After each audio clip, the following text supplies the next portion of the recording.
Hai teman-teman, selamat datang di channel DNTV Creation. Kembali lagi bersama aku ya teman-teman. Nah, kali ini kita bakalan membahas nih sebuah alur film yang berjudul Miracle in Cell Number 7. Ini adalah film Korea Selatan tahun 2013. Dan ternyata untuk film ini banyak sekali yang nonton dengan rasa terharu, sedih, dan juga ada sedikit kebahagiaan. Kira-kira bagaimana ya untuk alur film dari film yang satu ini? Sebelum kita lanjut, teman-teman di rumah jangan lupa untuk like, komen, dan juga subscribe. Diceritakan dalam sebuah penjara di musim salju, seorang bapak kepala sipir memberikan berkas kepada seorang anak bernama Yiseng. Nah, ternyata ini adalah sebuah kasus penculikan dan pembunuhan yang dilakukan oleh Lee Yong-hoo. Kemudian Yesung membawa pulang berkas yang diberikan kepadanya. Lalu Yesung datang ke tempat peramal dan juga teman si peramal yang bernama Bong-sik. Saat Yesung telah diramal, tiba-tiba ada 3 orang anak masuk ruangan tersebut. Dan salah seorang dari mereka bernama Shin Bong-sun, anak dari Bong-sik. Yesung bersama Bong-sik dan juga Junho datang ke gereja menemui Sonahai. Ternyata Yesung ini adalah seorang jaksa pembela. Yesung ingin membuktikan fakta sebenarnya dari sebuah kasus yang terjadi karena Yesung adalah seorang saksi di TKP. Dan kita kembali ke bulan Februari tahun 1997. Saat itu, Yesung masih sangat kecil. Dia menari dan menyaksikan lagu dari film Sailor Moon bersama sang ayah yang bernama Yong-hoo di TV depan sebuah toko. Yong-hoo ini adalah seorang laki-laki berusia 40 tahunan yang mengalami disabilitas mental karena kecerdasannya yang sangat rendah. Nah, di sini di samping TV toko itu, Yesung melihat sebuah tas kuning menggambarkan Sailor Moon. Ia sangat tertarik dan menginginkan hal tersebut, yang mana tas itu tinggal satu-satunya yang tersisa di toko itu. Tapi hari ini ayahnya tidak membawa uang. Dia berjanji akan membelikan untuknya besok setelah ia mendapatkan gajinya. Tiba-tiba tas itu dibeli oleh seorang bocah bersama ayah dan juga ibunya. Karena tidak mau Yesung kecewa, Yong-hoo pun meminta sambil memohon kepada ayah anak tersebut untuk tidak membeli tas tersebut. Tapi karena perlakuan Yong-hoo yang aneh, ayah dari anak tersebut tidak terima. Lalu dia menampar Yong-hoo. Yesung yang melihat ayahnya diperlakukan seperti itu, dia tidak terima dan mencoba melerai. Namun Yong-hoo yang sambil mohon masih sama saja terus ditampar sampai akhirnya manajer toko tersebut berhasil melerai mereka. Di malam harinya, manajer di sini memang tidak memberikan tasnya ya. Maka dari situ, di sini ayahnya nih berjanji untuk awal masuk kegiatan Yesung sekolah, tas Sailor Moon pun akan dibelikannya. Meskipun mereka hanya tinggal berdua dan memiliki ekonomi yang kurang, mereka terlihat sangat bahagia dan tidak pernah mengeluh. Keesokan paginya, Yesung mengantar sang ayah untuk pergi bekerja dan tidak lupa juga membawakan bekal minum untuk ayahnya. Pekerjaan Yong-hoo adalah sebagai petugas parkir di sebuah tempat bernama Happy Mac. Ketika dia sedang mendekati jam istirahatnya dan menghitung uang gaji yang ia dapatkan, Yong-hoo diingatkan dan juga diajak oleh anaknya kemarin untuk membelikan tas bernama Sailor Moon. Di dalam perjalanan, di mana di sebuah gang yang sepi, tiba-tiba anak tersebut jatuh dan kepalanya terbentur. Ini terbentur karena sebuah batu ya. Sontak Yong-hoo pun melakukan pertolongan pertama dengan memberikan nafas buatan dan melonggarkan pakaian anak tersebut agar mudah untuk bernafas. Tapi naas, kejadian tersebut malah menjadi petaka baginya. Karena di saat yang bersamaan, seorang ibu-ibu yang sedang berjalan melihat aksi Yong-hoo Sebab situasi cuaca yang dingin, kondisi gang yang sepi, serta rasa panik dari ibu-ibu itu, Yonghoo ini jadi terlihat bersalah, seperti sedang melakukan pelecehan terhadap anak tersebut. Padahal yang dimaksud di sini ibu-ibunya itu minta tolong, tapi dia malah pergi dan juga berteriak nih, minta tolong serta meninggalkan Yonghoo. Yesung tidak mendapatkan kabar apapun dari ayahnya yang sedang di dalam kantor polisi. Nah, di sini ayahnya menjadi bulan-bulanan nih para polisi karena kesalahpahaman yang dibuatnya. Keesokan harinya, Yonghoo dibawa oleh polisi untuk melakukan olah TKP. Tapi parahnya, di sana polisi memanipulasi Yonghoo supaya melebih-lebihkan tragedi dengan iming-iming ia bisa pulang bersama anaknya. Nah, di sini seakan-akan Yonghoo malah menjadi melakukan kejahatan dan melakukan pelecehan seksual kepada korban. Yesung yang pergi dari rumah menuju TKP kaget melihat bahwa ayahnya sedang menjadi tersangka di olah TKP. Mereka berdua pun langsung berteriak memanggil. Nah, sebenarnya apa yang dipikirkan oleh para polisi yang mengintimidasi Yonghoo saat itu? Yonghoo akhirnya menjadi tahanan dengan nomor baju 5482 di dalam sebuah penjara. Nah, di sini untuk kasusnya itu kasus anak ya. Nah, di sini Yonghoo melihat sebuah telepon. Dia mencoba untuk menghubungi Yesung, tapi tentu saja Yonghoo tidak diberikan dan dia malah kena pukulan gagang telepon dari kepala sipir ini.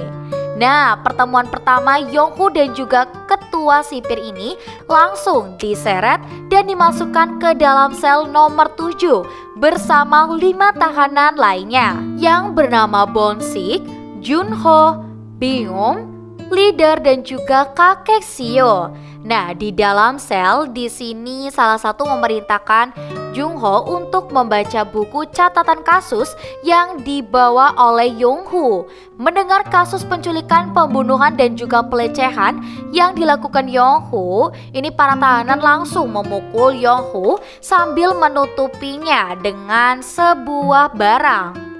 Tetapi setelah membaca absen sidang dan juga hukuman mati yang akan diterima oleh Yonghoo, mereka berhenti dan tidak lagi memukulinya. Malah si leader seakan bertekuk lutut di hadapannya. Nah, keesokan harinya untuk Yesung ini dibawa ke sebuah panti asuhan karena dia tidak tahu kapan ayahnya pulang. Yesung kemudian berinisiatif untuk menempelkan alamat juga nomor telepon panti asuhan yang ia tinggali agar saat ayahnya kembali dia tidak bingung untuk mencarinya. Di dalam penjara terjadi sebuah insiden. Sang Manyun, bos dari komplotan tahanan lain, tidak terima dengan leader yang sedang melakukan bisnis yang dapat merugikannya. Sambil menyuruh anak buahnya melancipkan ujung sikat gigi untuk menusuk leader, beruntungnya Yonghoo yang melihat hal tersebut berlari mengorbankan dirinya untuk melindungi si leader ini. Leader yang mengetahui hal tersebut kembali membalas dengan memukuli sang Manyun hingga terjatuh. Leader kemudian ingin membalaskan kebaikan dan juga pengorbanan Yonghoo dengan memberikan apapun yang ia mau. Tapi di sini dia tidak mau apa-apa. Dia cuma mau Yesung anaknya di suatu hari di dalam penjara bisa ketemu. Nah, di dalam penjara diadakan suatu acara paduan suara. Nah, dan di sini siapa sangka Yesung menjadi salah seorang dari 3 anak kecil yang mengikuti paduan suara tersebut. Di saat para tahanan dan juga paduan suara mulai menari, Yesung ditarik dari belakang panggung dengan tubuhnya yang imut dan juga kecil. Ia dimasukkan ke dalam sebuah kardus berisi roti dan dibawa ke dalam penjara oleh Man Myom untuk dipertemukan dengan Yonghoo, ayahnya ini. Saat pertemuan ayah dan juga anak yang bikin sedih, di sini ya kita juga bisa berterima kasih nih. Yonghu berterima kasih kepada mereka yang sudah membantunya dapat bertemu dengan Yesung. Mereka takut nih jika ketahuan para sipir karena bisa saja kan akan diperpanjang masa hukumannya. Situasi juga menjadi rumit ketika ya di sini Bongsik yang panik berteriak, memanggil dan juga mencoba melaporkannya kepada sipir. Mendengar teriakan dari Bongsik, sipil pun menghampirinya. Nah, di sini dengan cepat Yesung duduk bersembunyi di bawah Bongsik dan memegang jarinya dengan tatapan yang memelas hingga akhirnya Bongsik menjadi luluh. Dan di sini ya Yesung belum puas bertemu dengan ayahnya dan sekarang Yesung harus pulang. Yesung bersikuku tidak mau meninggalkan sel, malah dia ingin hidup di sana bersama sang ayah. Dan semua dalam keadaan panik dan leader pun membuat janji kepada Yesung bahwa nanti dia akan membawanya lagi ke dalam sel dan bertemu dengan Yonghu. Nah, saat Yesung akan dikembalikan ke kelompok paduan suara, nah, di sini terlambat ya, karena yang dinaikinya sudah pergi untuk bisnya. Dan di sini telah meninggalkan Yesung di dalam penjara. Jadinya Yesung tinggal di dalam sel bersama tahanan yang lainnya. Dan di dalam sel di sini Yesung akhirnya bareng bersama tahanan yang lainnya hidup bersama. Dan juga Yesung menikmati kebersamaan yang ia lakukan bersama ayahnya. Di saat mereka semua melakukan tugas kebersihan, salah satu dari mereka mengajak Bongsik dan juga Mablong Sekarider dan juga kakek Xiao untuk berencana mengeluarkan Yesung dalam penjara dalam 2 hari ke depan. Saat acara keagamaan tepat di harinya, kedatangan sang seorang ya yang memang di sini di malam harinya saat semua akan tidur, tiba-tiba Manmyo mendengar kalau sipir sedang jalan mendatangi sel mereka. Sipir itu berkata bahwa dia mendengar ada suara perempuan di dalam sana. Dan tibalah di hari mereka melakukan rencana untuk mengeluarkan Yesung secara bergantian. Junho, Manmum dan juga leader membawa Yesung menuju panggung. Tapi nih ya, rencana mereka berantakan. Yesung bukannya masuk ke dalam acara paduan suara, melainkan para birawan yang sedang melakukan acara keagamaan. Dengan perasaan marah, leader menyalahkan dan juga memukuli Junho yang salah dalam membuat rencana. Nah, di sini greget ya, mereka yang menyembunyikan ke dalam sel semakin tercium nih di malam harinya. Dan saat ada seseorang melihat hasil foto-foto dari acara paduan suara yang diadakan di penjara, dia melihat ada yang ganjil dari foto tersebut karena menghilangnya 1 dari 3 anak kecil yang ada di atas panggung. Nah, benar aja nih firasat dari ketua sipir yang saat dia menghampiri sel nomor 7. Dia mendapati seorang bocah perempuan yang sedang disembunyikan oleh para tahanan. Di luar hujan turun sangat deras. Ketua sipir dan juga seorang sipir lainnya menyerap Yonghu keluar dari dalam sel menuju ke lapangan. Dalam penjara sedangkan Yesung yang sudah ketahuan sekarang berada di dalam ruangan staf. Dan dia terus berbicara mau ketemu dengan anaknya. Dan dia juga bilang nih ya kalau dia itu nggak bersalah. Dan hal itu membuat ketua dari leader ini menjadi kasihan dan malah ya ternyata kasihan itu hanya sekedar alasan saja. Kemudian dia malah membanting dan juga menendang Yonghu yang sangat parah. Akibat dari kejadian itu semua tahanan dikeluarkan dari dalam sel dan dilakukan pemeriksaan satu persatu. Di sisi lain, Yonghu menjadi tersangka dan dibawa ke dalam sel pengasingan. Dengan tubuh yang terikat, Yesung saat ini juga sudah kembali ke panti asuhan dan terus menangis karena berpisah lagi dengan sang ayah.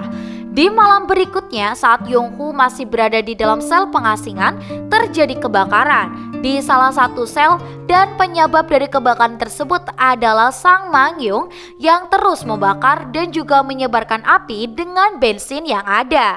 Nah, kejadian itu membuat para sipir mengevakuasi semua tahanan yang ada di dalam sel menuju ke halaman. Yong-hoo juga berhasil dikeluarkan dan dilepaskan oleh seorang sipir dari dalam sel pengasingannya. Min-hoo berada di tempat yang sama dengan dia. Dia sedang membujuk Sam-mi-un untuk berhenti melakukan hal gila tersebut. Beruntung Yong-hoo yang melihat ketua sipir dan juga Sam yang masih berada di dalam ruangan terbakar mencoba menolong mereka berdua. Tapi karena emang keadaan udah kacau dan gak ada yang mau bantu, tanpa pikir panjang, Yong-hoo mau masuk ke dalam api tersebut, lalu menolong mereka berdua. Keesokan harinya, di sini Min-hoo terbangun di dalam ruangan kesehatan. Dia tidak mengingat apa yang terjadi dan dia bertanya kepada dokter. Dokter pun menjelaskan bahwa di sini ada Yong-hoo yang sudah menyelamatkan nyawanya dari kebakaran tersebut. Nah, dokter itu malah ngerasa janggal. Kenapa ada seorang penculik aneh yang malah menyelamatkan dan bertaruh nyawa untuk orang lain? Nah, pertanyaan itu juga membuat orang-orang di situ jadi berpikir ya. Dan di sini Yesung sudah mulai masuk sekolah. Ia pun ke kelasnya untuk belajar. Guru Yesung yang sangat khawatir sampai dia memeriksa tempat tinggal Yesung dan tidak ada siapa-siapa di sana di dalamnya. Dan di sini dia meminta gurunya untuk menemani Yesung berkunjung ke penjara dan bertemu dengan sang ayah. Selama kunjungan, Yesung dan juga Yong-hoo terlihat sangat senang berbicara kembali. Mereka pun mengobrol dan bercanda dengan sangat gembira. Dan di sini ya, tapi tidak bertahan lama saat seorang sipir menarik keluar Yong-hoo. Nah, dia berjanji bahwa dia akan keluar dan pulang. Nah, nanti kalau si sipir ini memperhatikannya, dia malah membuat Yesung ini pulang sendiri dan cerita berlanjut di rumah sakit karena kangen ayahnya. Tiba-tiba entah apa yang dipikirkan oleh ketua sipir, dia membawakan nih ke nomor 7 sebuah kardus besar. Para tahanan mengira yang di dalam itu adalah kue dan juga beras, tapi semuanya terkejut kalau Yesunglah yang ada di dalamnya. Nah, kemudian Yong-hoo yang melihat ke ruangan ketua sipir dan bertemu langsung di sana mengucapkan banyak-banyak terima kasih karena telah mempertemukannya dengan Yesung. Hari-hari berjalan seperti biasa. Di sini ya, ada seorang pergi ke kantor polisi untuk meminta berkas dari kasus Yong-hoo. Dia ingin membawa berkas itu untuk diperiksa, tapi seorang polisi tidak mengizinkannya. Beberapa kali ketua sipir menjemput Yesung ke sekolah dan juga mengajaknya berkunjung langsung ke dalam sel nomor 7. Di dalam sel, Yesung terlihat sangat akrab dan sangat disenangi oleh para tahanan di dalam sana. Saking akrabnya, Yesung mengajari leader cara menulis dan juga membaca. Terus, dia juga turut membantu Bongsik untuk menghubungi istrinya yang baru saja melahirkan, serta memberi nama anaknya. Nah, di sini jika keputusan sidang Yong-hoo sudah ditetapkan dari pengadilan, para tahanan nomor 7 ini membuat reka ulang kejadian untuk membantu mempersiapkan Yong-hoo di dalam persidangan. Semua fakta sebenarnya terungkap di reka ulang kejadian yang membuat saat itu korban sedang berjalan di pasar yang sepi dan diikuti oleh orang di belakangnya dalam perjalanan hingga terjatuh dan korban tergelincir es yang sangat licin. Karena itu suhu esnya mencapai 18 derajat.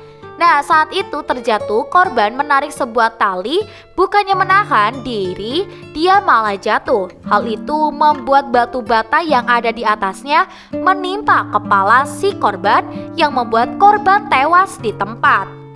Yong-hoo sudah belajar tentang CRV atau pertolongan pertama nafas buatan langsung dan dia mempraktekannya pada si korban.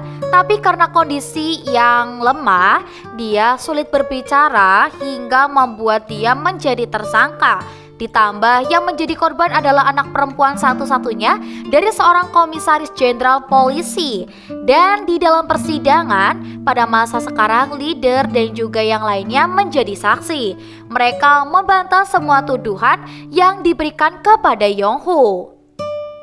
Min-hwa yang mengetahui apa yang sebenarnya terjadi dan juga dia tahu kalau Yong-hoo itu tidak bersalah, tapi dia hanya seorang ketua sipir di sebuah penjara dan dia tidak memiliki hak dan juga kewenangan apapun dalam kasus itu. Nah, saat di dalam sel penjara, Yong-hoo dibantu teman satu selnya terus berlatih untuk meningkatkan daya ingat. Yong-hoo saat nanti di persidangan, jadi dia bisa mengungkapkan apa yang sebenarnya terjadi.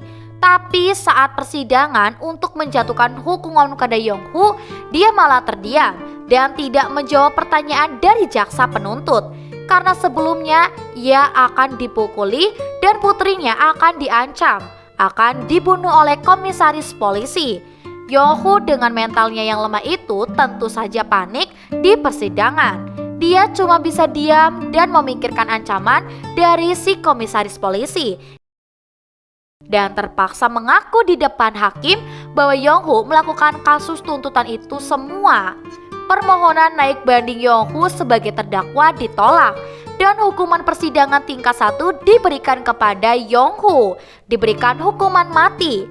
Dan di sisi lain, Ye-sung diajak oleh Min-hwa untuk tinggal di rumahnya bersama sang istri. Mereka bertiga melakukan hal bersama layaknya seorang keluarga. Tidak lupa di sini dia selalu mengirimkan surat kepada Yong-hoo yang membuatnya sangat bahagia membaca surat dari Ye-sung. Dan hari penetapan hukuman mati Yong-hoo semakin dekat, tepatnya pada tanggal 23 Desember. Sebentar lagi akan diadakan pentas bakat tahunan di dalam penjara. Para tahanan sel nomor 7 membuat sebuah rencana besar untuk menyelamatkan Yong-hoo dari hukuman mati. Mereka akan memanfaatkan pentas tersebut untuk menyelamatkan Yong-hoo kabur dari penjara, sehingga semua mempersiapkannya dengan matang dan siap untuk dijalankan. Hampir semua tahanan pun membantu rencana meloloskan diri Yong-hoo. Pentas diawali dengan sulap yang dilakukan oleh seorang sipir dan saat para anggota suara bernyanyi lalu turun ke panggung, mereka memegang satu persatu tangan sipir dan tahanan salah satunya adalah Yong-hoo yang dituntun oleh Ye-sung menuju pintu di balik pintu tersebut. Di situ sudah ada balon udara yang siap terbang. Para tahanan sel nomor 7 mengajak ini untuk naik dan terbang keluar dari penjara tersebut. Setelah berhasil terbang, mereka pun bersorak-sorak disertai dengan para penjaga yang mulai sadar kalau mereka akan kabur, namun berhasil dicegah oleh para tahanan lainnya. Tapi semua itu gagal, hanya karena seutas tali yang mengikat pada keranjang balon tersebut tersangkut di dalam pagar dari batas. Walaupun begitu, Yong-hoo dan juga yang lainnya menikmati pemandangan sunset pada sore itu.